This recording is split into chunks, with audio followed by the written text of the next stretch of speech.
여러분 안녕하십니까. 2021년 4월 20일 시국 단상 시간입니다. 오늘은 2021년 봄의 마지막 절기인 고구입니다. 24절기의 여섯 번째 절기인 고구는 정명과 입하 사이에 있으며 음력 3월 중순경으로 양력 4월 20일 무렵에 해당합니다. 고구의 의미는 봄비가 내려 백곡이 기름지게 된다는 뜻입니다.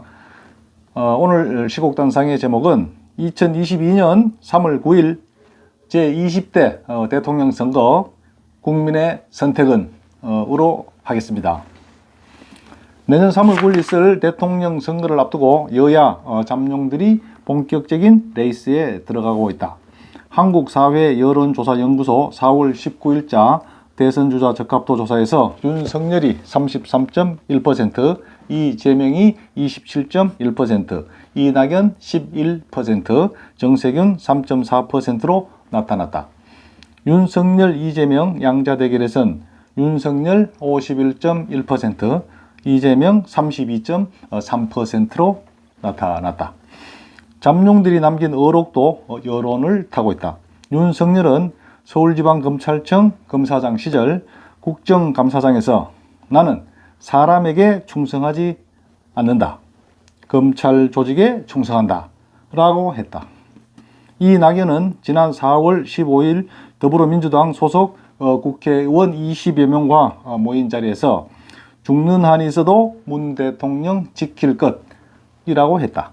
정세균은 새로운 출발, 국민 뜻 지킬 것이라고 했다. 이재명은 공직을 수행하면서 돌출 발언으로 자주 여론을 타기도 한다. 조직에 충성한다는 윤석열과 대통령을 죽는 한이 있어도 지킬 것이란 이낙연의 발언, 국민은 과연 누구에게 박수를 보낼 것인가? 앞으로 또 얼마나 많은 잠룡들이 나타날지는 알 수 없다. 지금까지 거론되는 잠룡들을 보면 정도전이 설파한 풍전세류냐 아니면 송죽대절이냐 또는 청풍명월인가. 삼봉 정도전은 조선 팔도 사람들의 성격을 이야기하면서 전라도 사람은 풍전세류, 즉 바람 앞에 흔들리는 버들가지와 같다고 했고, 경상도 사람은 송죽대절, 즉 쭉쭉 뻗는 소나무와 대나무처럼 굳은 의지와 절개가 있다고 했고, 충청도 사람은 청풍명월, 즉 맑은 바람과 밝은 달처럼 깨끗한 선비형이라 했다. 도무지 감을 잡기 어려워 보인다. 풍전세류나 송죽대절은 대통령을 배출한 지역이다. 다만 청풍명월은 윤보선이 대통령 칭호를 획득했지만 내각제 시절이었다. 과연 윤석열이 대권 레이스에서 선전하여 월계관을 쓰고 청풍명월의 한을 풀어줄지, 아니면 이낙연과 정세균이 풍전세류의 멋진 춤솜씨를 보여 DJ에 이어 영광을 차지할지도 관전 포인트다. 관심의 초점은 호남 출신인 이낙연과 정세균 가운데 한 사람이 집권 여당의 후보가 될지, 아니면 이재명이 될지, 또 이재명이 대깨문의 장벽을 넘어 송죽대절의 기계를 보여줄지도 궁금지사다. 민심은 천심이라고 했으니 그 누가 알겠는가만, 이낙연과 정세균 가운데 누가 후보가 되든 김대중의 경우에서 전라도 출신 대통령의 가능성을 타진해보자.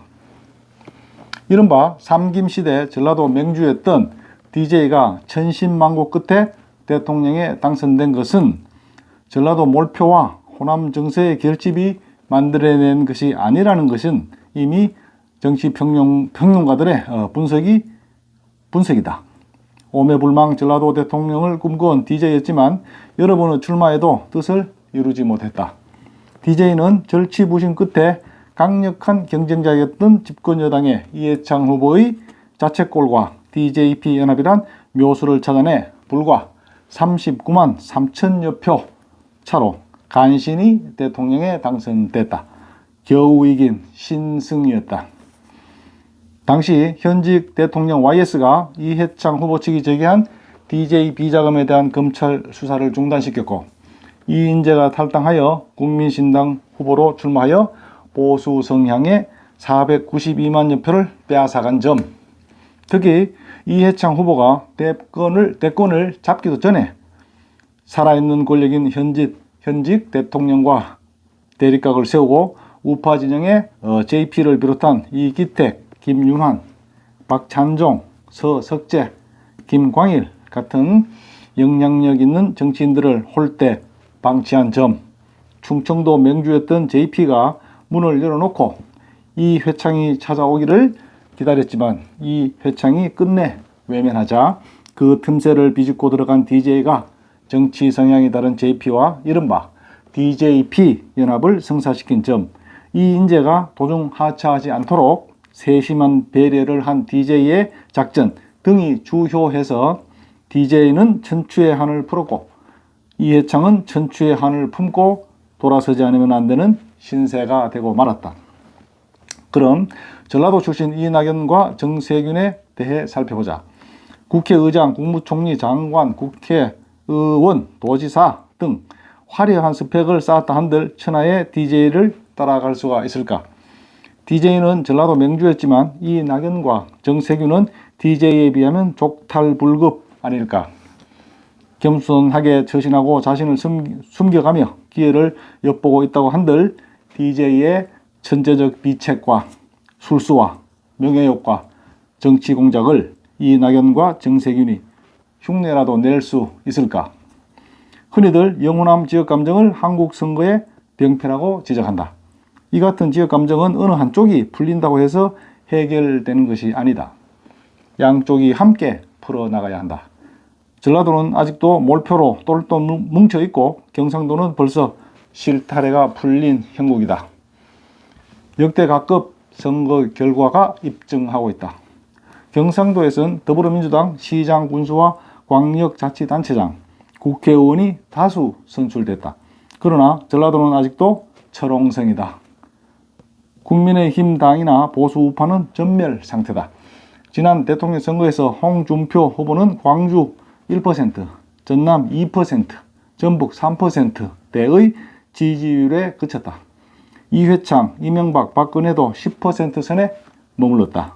그런데도 김부겸 국무총리 내정자는 경상도에서 더불어민주당이 40% 이상 득표를 해야 한다고 주장했다. 경상도는 이미 20% 이상 40%까지 풀렸는데도 전라도만 똘똘 뭉친 상태이다. 이런 상황인데도 경상도와 다른 지역 사람들이 풀려야 된다고 주장하는 것이 과연 설득력이 있을까? 전라도 몰표와 호남 정서만으로 전라도 출신 대권 후보 당선이 어렵다는 것은 과거 대선 결과가 말해주고 있다. 이명박과 정동영 대결에서도 정동영이 531만여 표 차로 크게 패했다. DJ도 가신인 한화갑이 제주도 경선에서 1위를 하였음에도 한화갑을 버리고 경상도 출신 노무현을 선택해서 정권 재창출에 성공했다.